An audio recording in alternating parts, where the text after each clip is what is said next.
Су ресурстар маркетинг жауапкершілігі шектеулі серіктестігіне Қырғызстанның Науқат қалалық су арнасы мен Европалық қайта құру және даму банкының өкілдері келді.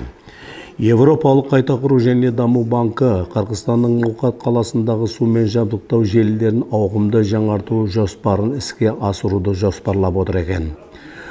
Қазір тендерлер өткізіліп, мердігерлер анықталуда, бірақ жұмыс басталары алдында Европалық қайта құру және даму банкі менеджерлері қырғызстандықтарға Шымкентке барып, су ресурстар маркетинг жауапкершілігі шектеулі серіктестігінің тәжірибесін зерделеуді ұсынған екен. Приезду в город Шымкент. Европалық қайта құру және даму банкі тарапынан біздің операциялық көшбасшымыз бұл сіздің компанияңыз бен банк жобасына қатысқан Анна Балабаева. Ол сіздің жетістіктеріңізге жобаны жүзеге асыру нәтижелеріне риза.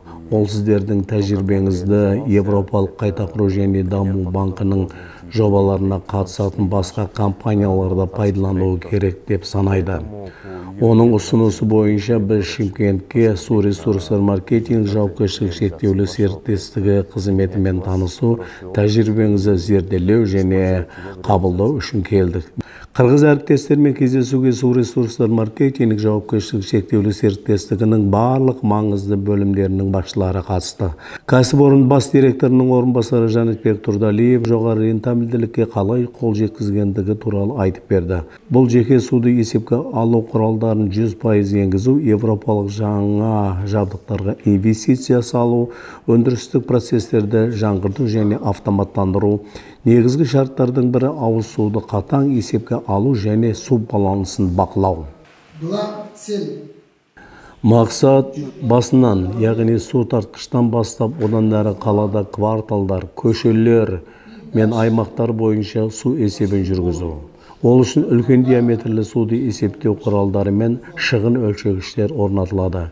Нәтижесінде әр көшенің басында, әр көп қабатты үйде жалпыға ортақ су есептегіш бар. Қазір қалада осындай 5000-ға жуық суды есепке алып аспаптары бар және олардың барлығы қашықтықтан деректерді беру құрылғыларымен жабдықталған, деді су ресурстар маркетинг жауапкершілігі шектеулі серіктестігі мамандары. Өндірістік процестерді автоматтандыру бойынша атқарылған жұмыстар, жасырын ағып кетулерге қарсы күрес, су тарту құрылыстары мен желілеріне жаңа жабдықтарды енгізу, тазарту құрылыстары кешенін жаңғырту, кәсіпорын қызметіндегі географиялық ақпараттық жүйе және тұтынушылармен кері байланыс туралы егжей-тегжейлі айтып берді. Мұның бәрін қырғызстандықтар енді ендірмек. Бізде тозған желілер бар. Ақшаның 90% оларды жаңартуға жұмсалады.